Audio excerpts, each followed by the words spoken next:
안녕하십니까? 러빙타임 새벽을 여는 예수 묵상 시간입니다. 오늘의 예수 묵상 범위는 고린도전서 11장 17절로 34절까지의 말씀입니다. 오늘도 이 말씀 속에서 하루를 살아가는 데 필요한 영적인 힘을 얻게 되기를 간절히 소원합니다. 내가 명하는 이 일에 너희를 칭찬하지 아니하나니 이는 너희의 모임이 유익이 못되고 도리어 해로움이라. 먼저 너희가 교회에 모일 때 너희 중에 분쟁이 있다 함을 듣고 어느 정도 믿거니와 너희 중에 파당이 있어야 너희 중에 옳다 인정함을 받은 자들이 나타나게 되리라. 그런즉 너희가 함께 모여서 주의 만찬을 먹을 수 없으니 이는 먹을 때 각각 자기의 만찬을 먼저 갖다 먹으므로 어떤 사람은 시장하고 어떤 사람은 취함이라. 너희가 먹고 마실 칩이 없느냐? 너희가 하나님의 교회를 업신여기고 빈궁한 자들을 부끄럽게 하느냐? 내가 너희에게 무슨 말을 하랴? 너희를 칭찬하랴? 이것으로 칭찬하지 않노라. 내가 너희에게 전한 것은 주께 받은 것이니 곧 주 예수께서 잡히시던 밤에 떡을 가지사 축사하시고 떼어 이르시되 이것은 너희를 위하는 내 몸이니 이것을 행하여 나를 기념하라 하시고 식후에 또한 그와 같이 잔을 가지시고 이르시되 이 잔은 내 피로 세운 새 언약이니 이것을 행하여 마실 때마다 나를 기념하라 하셨으니 너희가 이 떡을 먹으며 이 잔을 마실 때마다 주의 죽으심을 그가 오실 때까지 전하는 것이니라. 그러므로 누구든지 주의 떡이나 잔을 합당하지 않게 먹고 마시는 자는 주의 몸과 피에 대하여 죄를 짓는 것이니라. 사람이 자기를 살피고 그 후에야 이 떡을 먹고 이 잔을 마실지니 주의 몸을 분별하지 못하고 먹고 마시는 자는 자기의 죄를 먹고 마시는 것이니라. 그러므로 너희 중에 약한 자와 병든 자가 많고 잠자는 자도 적지 아니하니 우리가 우리를 살폈으면 판단을 받지 아니하려니와 우리가 판단을 받는 것은 주께 징계를 받는 것이니 이는 우리로 세상과 함께 정죄함을 받지 않게 하려 하심이라. 그런즉 내 형제들아 먹으러 모일 때 서로 기다리라. 만일 누구든지 시장하거든 집에서 먹을지니 이는 너희의 모임이 판단받는 모임이 되지 않게 하려 함이라. 그 밖의 일들은 내가 언제든지 갈 때 바로 잡으리라. 말씀 줄거리입니다. 바울은 교인 중 일부가 교회에서 자기 만찬을 나누어 먹는 잘못을 지적합니다. 성만찬은 주께 받은 것으로 교회가 주의 죽으심을 재림 때까지 자주 기념하여 전해야 할 예식입니다. 그러므로 바울은 자기를 살피고 서로 기다리어 합당하게 주의 떡과 잔을 마시라고 권면하고 있습니다. 오늘 본문 말씀에서 사도 바울은 교회 모임 가운데 있는 분쟁에 대하여 언급하고 있습니다. 그리고 이 문제는 주의 만찬과 관련되어 고린도 교회가 모였을 때 드러난 것입니다. 분명 주의 만찬은 예수님께서 제정하신 예식으로 교회의 중심적인 역할을 하는 예식입니다. 그러나 이 예식이 당시 사회가 보여주는 관습적인 일들의 영향을 받아 그 안에 차별과 분쟁이 벌어지도록 만든 것입니다. 고대 세계에서 많은 부자들은 덜 율복한 사람들에게 자선을 베푸는 데서 자긍심을 느꼈습니다. 하지만 그들의 형편이 어렵다는 것을 다른 사람들이 알게 하고 나아가 수치심을 느끼게 하는 방식으로 하기 일쑤였습니다. 예를 들면 자신과 절친한 친구들은 귀빈용 방에서 최고급 음식과 포도주를 먹으면서 다른 방이나 옆방에는 질이 낮은 음식과 술을 대접하는 것입니다. 그리고 이렇게 함으로 자신과 다른 사람들의 신분과 레벨의 차이를 드러내는 것입니다. 그런데 고린도에서 있는 부유한 그리스도인들이 자신의 아주 큰 집에서 회합을 열고 주의 만찬을 거행하는 그 일들 속에 이러한 사회적 관행을 그대로 이어간 것입니다. 그리고 이들은 이 주의 만찬 자리에서 많은 음식을 가지고 와서는 그들의 일과를 끝내고 늦게 도착할 수밖에 없고 또 별로 음식을 준비해 올 수 없었던 노예나 가난한 노동자 출신의 형제들을 기다리지 않고 곧장 먹고 마셔대는 일들을 한 것입니다. 그래서 이 가난한 자들이 도착했을 때에는 이미 부자들은 자기들의 배부른 배를 두드리며 취해 있었고 가난한 자들은 먹을 것이 없어 배를 골게 된 것입니다. 그런데 이러한 모습들은 그들이 주의 만찬을 위해 모였지만 실제로는 각자 자기의 만찬을 먹는 행위를 나타내는 것으로 본래 주님의 자기 희생을 기념하고 형제들과의 교제를 이루는 주의 만찬의 뜻과는 대조되는 모습인 것입니다. 그래서 바울은 이러한 고린도 교회를 향하여 격노하며 부자들을 꾸짖으며 부자들의 이러한 교만한 행태에 대하여 하나님의 교회를 업심여기고 빈궁한 자를 부끄럽게 하는 행위라고 말하며 이러한 그들의 모습을 분쟁을 일으키는 모습이라고 말하고 있는 것입니다. 그런데 본래 주의 만찬, 곧 성만찬의 의미는 무엇입니까? 먼저 예수님께서는 유월절에 이 예식을 제정하시면서 이 예식을 하나의 연극과 같이 활용하여 제자들에게 그 의미를 설명하신 것입니다. 그리고 6월절의 어린 양의 죽음이 이스라엘의 출애굽의 구원을 일으킨 것처럼 자신의 십자가의 죽음이 그들에게 구원을 일으키는 구원의 사건이 됨을 이야기하신 것입니다.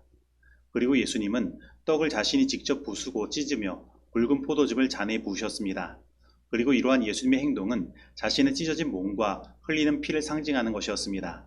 그리고 예수님은 그렇게 부서지고 찢어진 떡과 잔을 나누셨는데 그것은 예수님의 죽음이 가져오는 구원이 그가 은혜로 주는 선물임을 나타내는 것입니다. 그리고 이 예식에 참여한 자들은 그리스도의 몸을 상징하는 부서진 떡을 먹음으로써 그 예수님의 덕을 입고 그의 몸된 교회를 이루게 된 것입니다. 그리고 예수 그리스도의 보혈의 피를 상징하는 포도즙을 마시는 것은 예수님과 새 언약을 맺는 것의 상징으로서 우리가 그 예수님의 죽음의 덕을 입어 새로운 하나님의 백성으로 살아가게 되었음을 나타내는 것입니다. 그리고 예수님은 이것을 행할 때마다 나를 기념하라고 말씀하셨습니다. 그렇다면 예수님을 기념한다는 것은 무슨 의미일까요? 그것은 유대인들이 유월절 만찬을 되풀이하고 그 만찬에서 출애굽의 기사를 낭독함으로써 출애굽의 구원을 기억하며 그들이 받은 구원을 현재화하고 실제화하였듯이 그리스도인들도 이 성찬식을 되풀이하고 반복함으로써 예수님의 구속적 죽음을 기억하여 그 구원을 현재화하고 실제화해야 한다는 의미인 것입니다. 즉, 과거 십자가에서 자기를 내어주신 예수 그리스도의 희생이 지금 나에게 효력을 발생하게 하는 행위가 바로 이 성찬식이 되어야 한다는 것입니다. 그래서 우리는 여기에서 우리가 반복하여 기억하는 그 일들이 우리의 신앙생활에서 얼마나 중요한 것인지를 인식할 필요가 있습니다. 많은 사람들은 이렇게 이야기합니다. 그거 이미 다 알고 있습니다. 성경은 이미 내가 다 읽은 것이어서 이제 더 이상 읽을 필요가 없습니다. 그런데 이렇게 말하는 사람들은 신앙을 그냥 지식적인 알무로만 여기고 있는 것입니다. 그래서 이들에게는 예수님께서 나를 구원하신 일들이 지금 현재 어떻게 적용되어 나타나고 있는지에 대한 현재화된 경험이 없는 것입니다. 그렇다면 오늘 나는 어떻습니까? 예수님께서 나에게 주신 구원의 선물이 나의 지금 현재의 삶 가운데 펼쳐져 경험되고 있습니까? 그렇다면 오늘 우리들에게 이 구원의 경험이 현재화되어 나의 삶 가운데 나타나지 못하는 이유는 무엇입니까? 그것은 반복적인 기억과 묵상이 나의 삶 가운데 부족하기 때문입니다. 그리고 우리의 성찬식과 예배가 그저 형식적인 행동에 그치고 있기 때문입니다. 설교는 예수님의 죽으심과 부활을 통하여 베푸신 구원을 말로 선포하는 것이며 성찬식은 그 예수님께서 베푸신 구원을 마치 연극과 같이 진행되는 예식을 통해 선포하는 것입니다. 그래서 설교와 성찬식은 짝을 이루어 교회 예배의 중심을 이루어야 하는 것입니다. 그리고 우리는 이 두 예배를 통하여 매 순간 예수님께서 우리에게 베푸신 그 구원의 의미를 되새기고 그리스도와 한 몸을 이룬 성도가 되어야 하는 것입니다. 그래서 우리는 우리의 예배를 다시 생각해 볼 필요가 있습니다. 우리의 예배는 이 설교와 성찬식이라는 두 축을 잘 활용하여 이루어지고 있는지, 그리고 그것을 통하여 예수님께서 우리에게 베푸신 그 구원의 의미가 잘 선포되며 사람들의 심령 속에 늘 그 구원이 적용되어 경험되고 있는지, 그래서 그 구원의 증거로서 모든 성도가 그리스도와 한 몸을 이룬 하나됨을 나타내고 있는지 말입니다. 사실 고린도 교회의 분쟁의 문제는 그들의 삶 가운데 이러한 예배가 무너져 있다는 것을 보여주는 것이었습니다. 그들에게 성찬식은 그저 형식에 불과했고 그들은 그 가운데서 예수님께서 우리에게 베푸신 구원의 의미를 기억하고 적용하는 일에 실패한 것입니다. 그래서 그들은 분쟁 가운데 있는 것입니다. 그들 가운데 연약하고 가난한 자들을 돌보지 아니하는 일들이 나타난 것입니다. 그런데 이것은 오늘날 우리 가운데 있는 분쟁의 문제도 마찬가지입니다. 우리 예배가 바로 서지 못하고 형식적인 것에 그치며 무너져 있다면 우리는 서로 나누어지고 찢어질 수밖에 없는 것입니다. 예수님께서 우리의 하나됨을 위해 자신이 찢어지고 뜯겨지는 경험을 하셨는데 그 예수님이 우리 예배 가운데에서 사라져 있다면 우리는 서로 나눠질 수밖에 없는 것입니다. 그리고 우리의 신앙은 이기적인 신앙이 될 수밖에 없는 것입니다. 그러므로 오늘 이 시간 우리의 무너진 예배가 예수 그리스도 중심으로 다시 세워지게 되길 바랍니다. 그리고 그 예배를 통하여 예수님께서 우리에게 베푸신 구원이 경험되고 현재화되어 나타나 진정으로 우리 모두가 하나가 되고 연약하고 가난한 자들을 서로 돌보는 일들이 경험되게 되기를 간절히 소원합니다. 그리스도께서는 죄인들에게 현재적 구원을 베풀기를 원하실 뿐 아니라 가까이 다가오신다는 사실에 대해 죄인들은 분명한 인상을 받아야 한다. 설교자의 마음이 그분의 영에 굴복되고 고무되어 백성 앞에 한 분이신 구주를 제시해야 한다. 어감과 어조와 표정은 저항할 수 없는 능력으로 마음을 움직이고 정신을 사로잡아야 한다.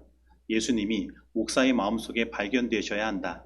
만일 예수님이 말과 어조 속에 계신다면, 그분의 부드러운 사랑으로 그것들이 무르익는다면 이 세상의 어떤 재물이나 즐거움이나 영광보다도 훨씬 더 가치 있는 축복으로 입증될 것이다.